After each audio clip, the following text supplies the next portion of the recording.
I mean, you got a lot. I mean, All right, guys, we soon are going to tune into this week's NXT episode as we prepare for NXT No Mercy in the next few weeks. Let's tune in more to the red carpet reign. If you come at the king, you best not miss. Acknowledge us.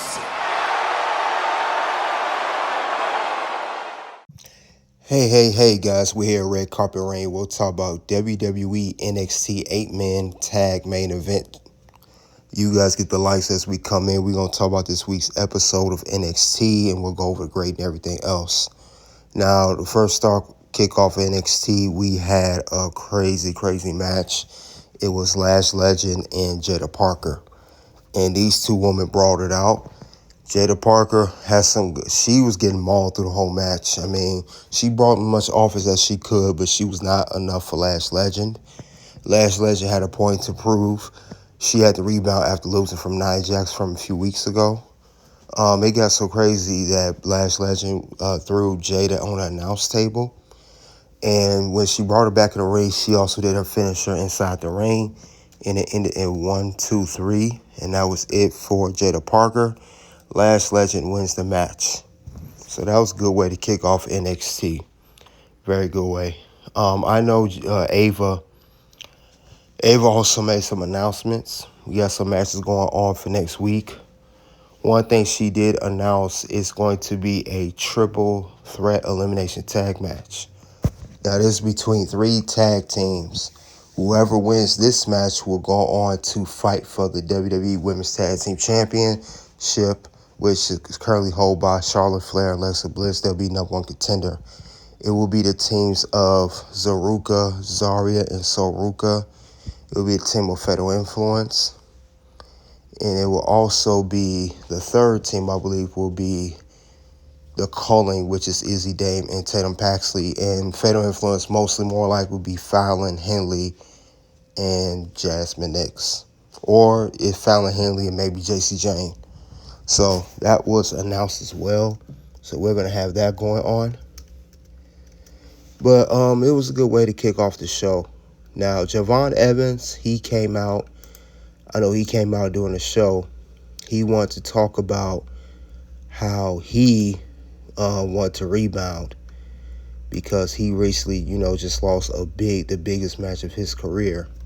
He lost the NXT Championship match, which he was fighting against Oba for. Now, even though he came close, he put up a good effort, it wasn't good enough.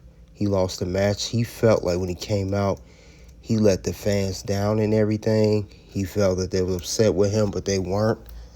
And as he looked on the Titantron, somebody came out on a motorcycle, and it seemed like the Undertaker music had hit, but it was a troll.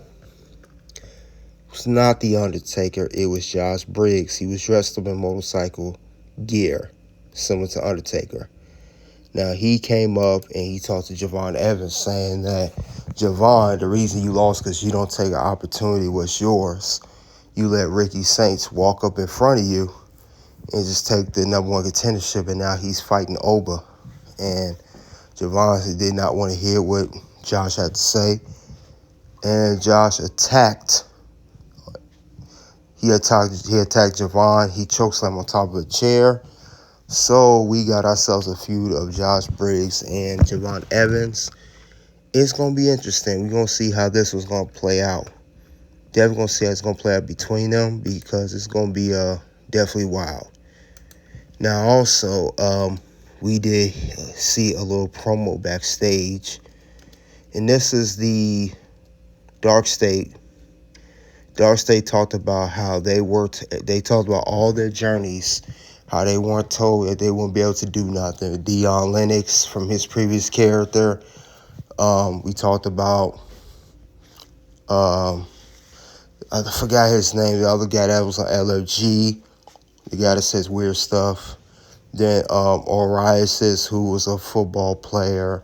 Then the other guy who's independent. So basically telling them guys that You know, I like how they talked about how guys that were former security came up, like LA Knight, Sheamus, and Braun Breaker, and Trick Williams.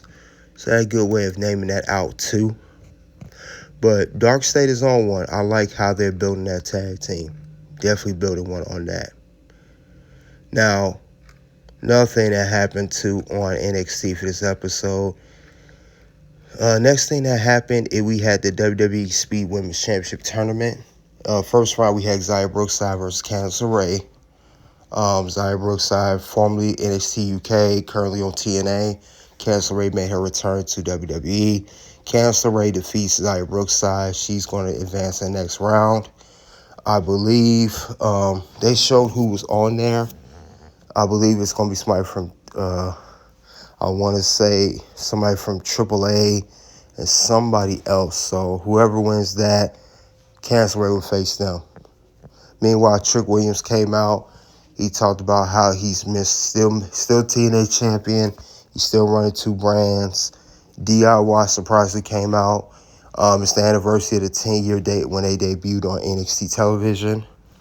And they tried to get Trick their props, but they also was critical with him. Long story short, DIY both attacked Trick Williams.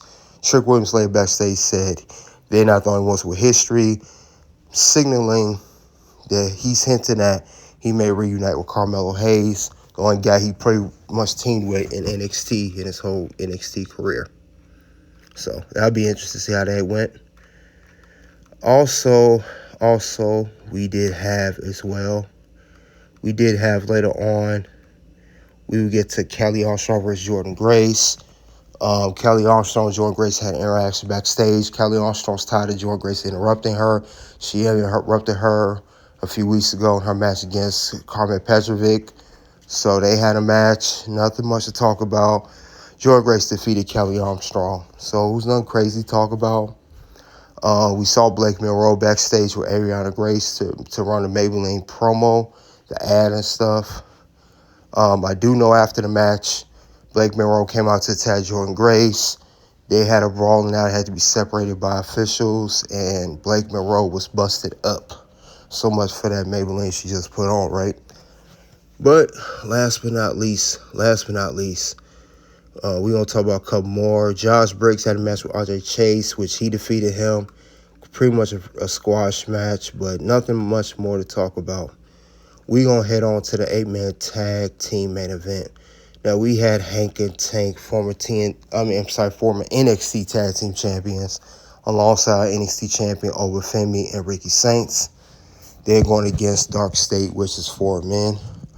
This tag team was very interesting. The match was very, very interesting. See how this played out. I actually like this tag team match. I will say that near the end, Ricky and Oba could not get along, but they ended up winning the match for the team, and Joe Hendry helped out the Hank and Tank against the tag team champions. So Dark State had their first pinfall loss. You rarely see Dark State lose. All right, let's go over the key moments that happened this week on NXT. Let's talk about what happened. Now, since these two could not get along during the tag team match, this brawl ended all the way to the end of the show. So this is really going to be hyping up their match for NXT No Mercy, Ricky Saints and Oba Femi. Who knows? This may be Oba's greatest challenger. We'll see what happens later on. Now, meanwhile, like I said, we had the reunion of DIY. DIY, they normally been tweener. It seemed like, I don't know if for this episode, they were like a full baby face. So, I would like to see what's going to happen. I don't know if this makes them a babyface character, but I just know there was a difference with DIY. But we'll see. We had our first round tournament. Like I said, Xia Brookside, Candice LeRae. Since Candice LeRae advanced and she defeated Xia Brookside for the Speed Tournament, will Candice LeRae be the one to go to the finals to face Sol Ruka? Because the finals will result in getting a championship match for the Speed title at No Mercy. Could Candice LeRae regain the Speed Championship? Because after all, Candice LeRae is the first ever Women's Speed Champion. So we're going to see what happens in the tournament. Also, Lash Legend defeating Jada Parker. Now, even though Lash Legend defeated Jada Parker attacked her afterwards. So that tells me that this feud is not over and they will have another match. Who's going to stand out tall in that one? And Josh Briggs, he is going to have a feud with Javon Evans. But we're going to see how this feud going to play out. But it's going to be interesting how these two going to get out. But let's go to the score of NXT for this week. I give this week score a 3.5 out of 5. It was okay, C+. Not too much to talk about. Wasn't bad, wasn't the best, but it was okay. Appearances by DIY made up for and other stuff as well. But other than that, that's all I have for WWE NXT 8-man tag team main event. You guys let me know what you thought of this week's NXT. Click the link below to the next video. And until then, guys, you already know what it is at this point. It's OUT.